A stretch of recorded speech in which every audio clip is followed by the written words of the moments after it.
John 21 is amazing. It's the last chapter in John. It's another miraculous catch of fish story, but it's also so much more. What makes this story so amazing is it has so many double meanings.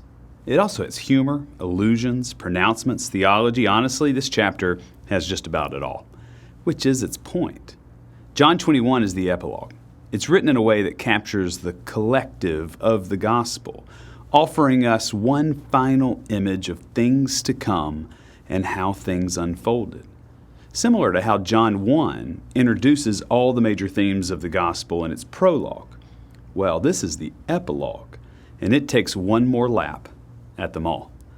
I think what we're about to see holds the key to how the disciples come alive in Christ, as well as the power to help us do the same. So let's jump into this. Verses 1 through 3. After these things, Jesus showed himself again to the disciples by the Sea of Tiberias. And he showed himself in this way. Gathered there together were Simon Peter, Thomas, called the twin, Nathanael of Cana in Galilee, the sons of Zebedee, and 2 other of his disciples. Simon Peter said to them, "I'm going fishing." They said to him, "We will go with you." They went out and got into the boat, but that night they caught nothing. And here's the first of the double meanings.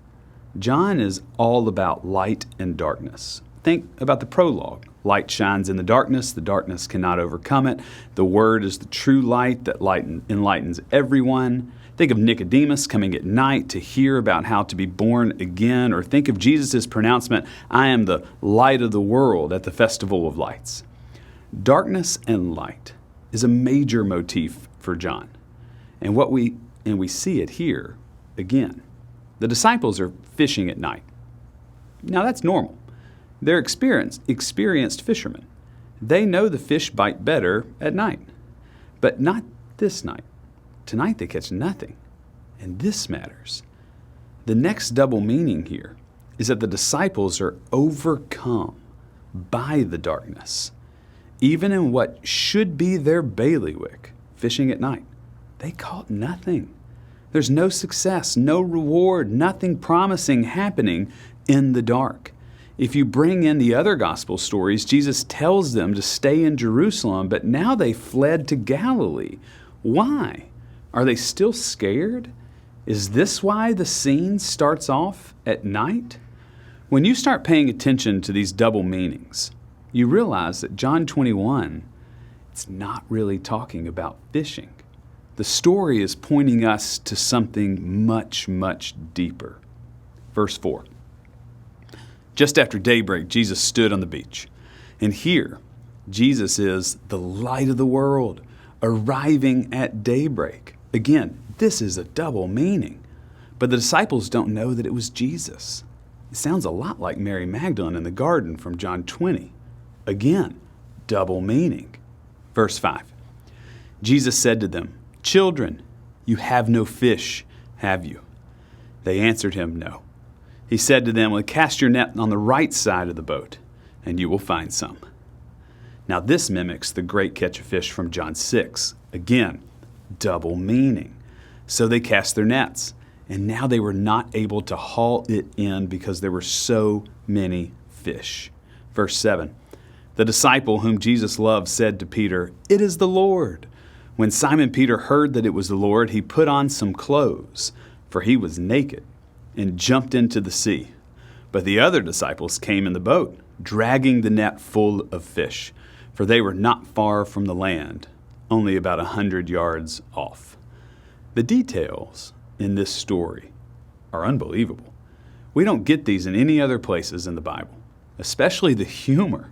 Did you catch the detail about Peter? He put on clothes to jump into the water.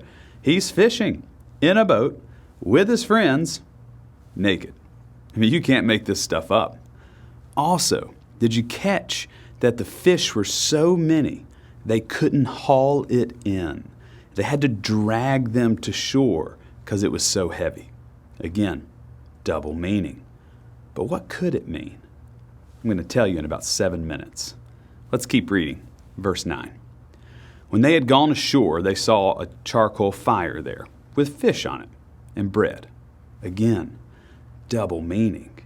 Do Do you know where another reference to charcoal is in the Gospel of John? Chapter 18. Jesus is arrested. Peter goes to the temple courtyard, but when confronted by bystanders, he denies knowing Jesus standing by a charcoal fire. I honestly believe we're given this detail of charcoal because we're supposed to see that this is Peter's moment that he's being reconciled back to God. Jesus builds this fire to purify Peter's denial and to help him overcome his shame. Once you see the double meaning here, you can't unsee it. Why tell us it's a charcoal fire in either John 18 or John 21 unless these stories are connected? Let's keep reading. It gets even better. Verse 10. Jesus said to them, "Bring some of the fish that you have just caught." So Simon Peter went aboard, hauled the net ashore full of large fish, 153 of them. And though there were so many, the net was not torn. Again, double meaning. Jesus calls for the fish of the disciples' catch. Remember in John 1, he told them that he would make them fish for people? The fish here have a double meaning for the people the disciples are going to bring to Christ in the coming days. The fish stand for the future church. Now, more on that in a minute. Peter hauls the net ashore, 153 fish. Why 153? Who knows? Other than this is the defining reason why I think there's so much double meaning. Some scholars think this captures all the different kinds of fish in the Sea of Galilee. Scholars have even tried to count the types of fish in the Sea of Galilee. Well, listen, I don't need to know the species of fish. But clearly, this number has significance. We just don't know what it is. For it may be that specific could very well be telling us that Jesus brings in all the types, all the fish, to be reconciled over communion. Again, double meaning. Jesus brings all people into communion with him through the work of the disciples hauling us to Jesus. Once you see it, you can't unsee it. And then there's the net. Did you catch that detail? It's untorn. Why tell us this unless it too has a double meaning? Do you remember the scene in John 19, Jesus on the cross? We talked about it on Good Friday. Jesus' tunic was seamless and untorn. The net that catches all fish, it too cannot be torn. This tells me that there can never be too many fish in God's abiding nets. There's room for us all. There's strength enough for us all. We can all be held by the love of God, and we can all be brought forth to be reconciled unto God through communion. Is that not the power of the resurrection? I say it is. And it's all bound up here in a story about fish that's not really about fish. Let's keep reading. Verse 12. Jesus said to them, "Come and have breakfast." Now none of the disciples dared to ask him, "Who are you?" because they knew it was the Lord. This is how they come alive. They now know what they're seeing. And that's what happens when we come alive too. We start developing eyes to see God all around us. We start seeing the double meanings of life. We start seeing deeply the love of Christ in and through all things. Like finding Christ in our own lives. You can close yourself off to God's presence if you want. But if you awaken yourself to God, then you see that God's presence is everywhere in nature. With medical professionals, first responders, school systems, nonprofit communities, neighborhoods, families. God's love manifests everywhere when you're conscious to it. Verses 13 and 14. Jesus came and took the bread and gave it to them, and did the same with the fish. This was now the third time that Jesus appeared to the disciples after he was raised from the dead. And that's the scene. You need to go back and to reread John 21 slowly. There's so much here, so many details, so many double meanings.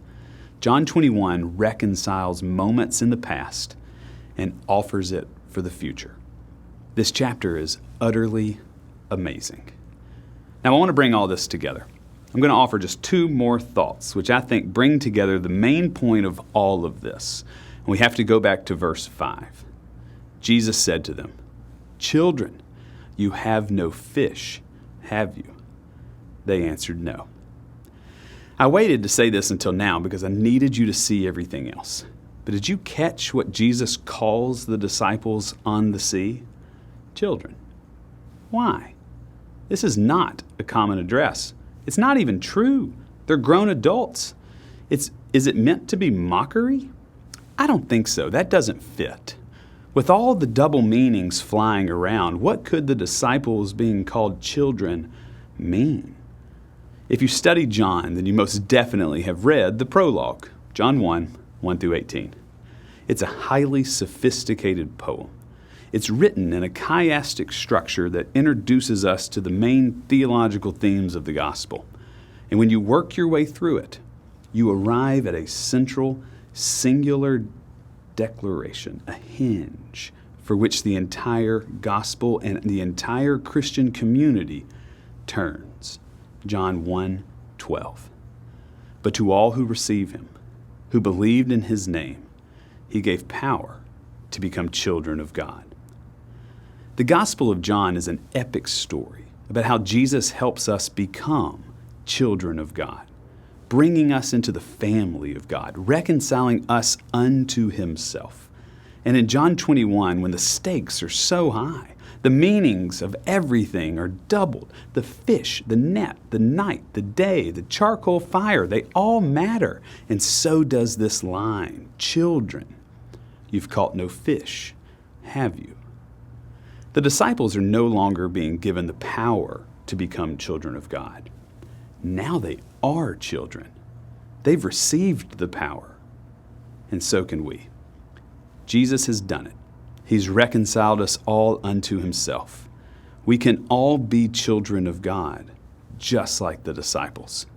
And not because they caught enough fish. They didn't catch any fish.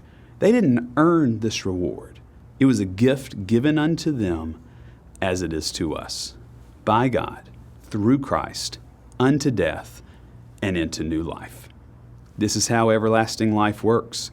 We're invited into this new world because we are one of the 153 different types of fish, which is the second thing I'll close with. The fish definitely have a double meaning. They represent the future church, the ecclesia, those whom the disciples are to go and catch as fishers of people. And that's why I said this story directly impacts us. We are the fish. All of humanity is bound up in that lake, caught by the disciples, brought to Jesus on the seashore. The main point of all of this is the same as the one that Jesus had on the cross. When Jesus is lifted up, all things are brought unto him. In John 21, when Jesus breaks bread at the seashore, all things are brought unto him. And we see from the cross to the seashore, from death to resurrection, both move us to how and when Jesus reconciles all things to himself. Jesus died for us and resurrected for us. This communion scene is for all people and all things, everywhere. You have to come alive to see all of this, though. But once you do, you can't unsee it. These double meanings reveal the deep, deep truth of the Gospels and the deep truth of Easter, and even the deep truths of life, that through Christ we are reconciled unto God.